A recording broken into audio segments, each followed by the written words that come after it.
함께 만드는 살만한 세상 서로입니다. 부모로서 자녀에게 받는 인정, 존중인가요? 존경인가요? 모든 부모는 예외 없이 자녀로부터 인정받기를 원합니다. 그런데 그거 아시나요? 인정에도 두 가지가 있다는 사실 말이죠. 하나는 존중이고 다른 하나는 존경입니다. 존중과 존경은 단어의 차이만큼이나 뜻과 의미에서 확연한 차이가 있습니다. 존중은 비자발적이며 수동적이고 보명적이라고 할 수 있습니다. 사람은 누구나 서로에게 존중을 해야 됩니다. 존중은 의무사항과 가깝습니다. 그 사람이 우리하고 관계에 있든 없든 그 사람이 무슨 짓을 했든 존중을 합니다. 그래서 극단적인 상황을 보면 이런 예가 있습니다. 아마 자주 보실 겁니다. 정말 흉악범인데 뉴스에 나오는 그 사람의 얼굴을 모자이크 처리해 줍니다. 왜냐? 그가 존중받아야 될 존재이기 때문에 그렇습니다. 그러나 존경은 다릅니다. 존경 그러면 떠오르는 직업군이 있습니다. 바로 선생님입니다. 한번 1초만 눈을 감고 생각해 보시죠. 학교 다니면서 수도 없이 많은 선생님을 뵀을 겁니다.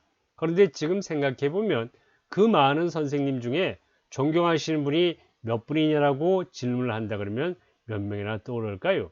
만났던 모든 선생님을 존경하지는 않습니다. 대부분 그렇습니다. 극히 일부 선생님만 존경합니다. 한마디로 존중과 존경은 다르다는 거죠. 그럼 어떤 차이가 있을까요? 조금 쉽게 설명을 해보면 어떨까요?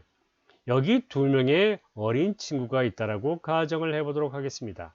한 친구는 영어를 정말 잘해서 글로벌 시장에서 위대한 리더의 역할을 하고 싶은 꿈을 가진 친구가 있습니다. 반면에 B라는 친구는 게임을 잘해서 프로게이머로 성공하고 싶은 꿈을 갖고 있습니다. 이 두 친구 앞에 두 분의 어른이 등장한다고 가정을 해보도록 하겠습니다. X라는 분은 UN 무대에서 세계를 상대로 큰 역할을 하는 지도자 역할을 하는 분이라고 가정을 해보도록 하겠습니다.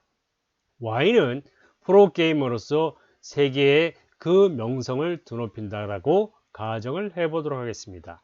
이 두 명의 어른을 볼 때 A와 B라는 두 친구는 존중적인 측면에서는 둘 다 당연히 존중해야 됩니다. 의무사항인 거죠. 그가 무슨 일을 하고 어떤 역할을 하냐에 관계없이 그 자체로 존중을 해야 됩니다. 하지만 존경적인 측면에서는 완전히 다르죠. 세계 무대를 영어를 잘해서 세계에서 큰 지도자 역할을 하고자 하는 포부를 가진 친구에게 존경의 대상은 X, 즉 UN 무대에서 지도자 역할을 하는 사람이 될 겁니다. 반면에 프로게이머가 꿈인 친구는 현재 프로게이머로서 명성을 드높이고 있는 Y가 될 겁니다. 바로 존중과 존경은 완전히 다르다는 거죠. 그러면 존경에는 어떤 특징이 있기 때문에 이렇게 존중과 다를까 하는 부분을 생각해 보도록 하겠습니다. 첫 번째 존중의 특징은 매우 제한적입니다. 범용적이지가 않죠.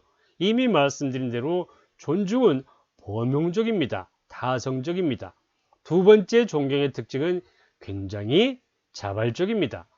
존중은 이미 말씀드린 대로 비자발적이고 수동적입니다. 예의지요. 누구나 의무사항으로 해야 됩니다. 그러나 존경은 그렇지가 않습니다. 내 마음속에서 우러나와야 되는 것이 바로 존경인 거죠. 세 번째는 좀 전에 사례에서 봤듯이 희망과 또는 기대와 관계가 있습니다. 내가 관심이 없거나 내가 미래에 이런 점을 해야 되겠다, 이런 역할을 해야 되겠다는 기준에 근거하여 존경이 성립됩니다. 그래서 존경에는 이 세 가지 특징이 있는데 존경을 바라보는 몇 가지 중요한 단어들이 있습니다. 바로 희망, 귀감, 본보기, 기대, 꿈, 바람, 우상, 비전, 목표, 과정, 그리고 답습하고 싶다 하는 내용들입니다. 자, 그러면 이제 돌아와서 우리는 과연 부모로서 존경을 받는지 존중을 받는지 한번 생각해 볼 필요가 있습니다. 아마 부모 입장이라면 그저 평범한 모든 사람이 모든 사람에게 하는 존중의 인정을 받는 그 역할로 끝내고자 하는 부모는 없을 겁니다. 모두가 다 존경받는 부모가 되기를 원할 겁니다. 그러면 어떻게 해야 될까요? 그래서 세 가지만 생각해 보면 어떨까 합니다. 첫 번째는 먼저 나는 과연 우리 자녀로부터 존경받는 부모냐? 존중에 그치지 않고 정말 존경받고 있는지 생각해 봤으면 좋겠습니다.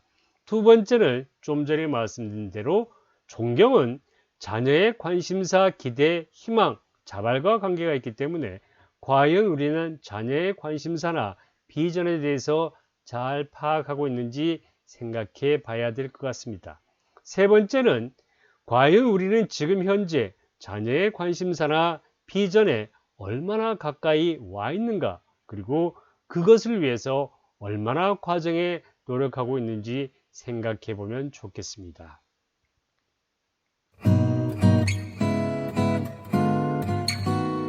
늘 함께 만드는 살만한 세상의 서로에 오늘도 시청해 주셔서 대단히 감사합니다.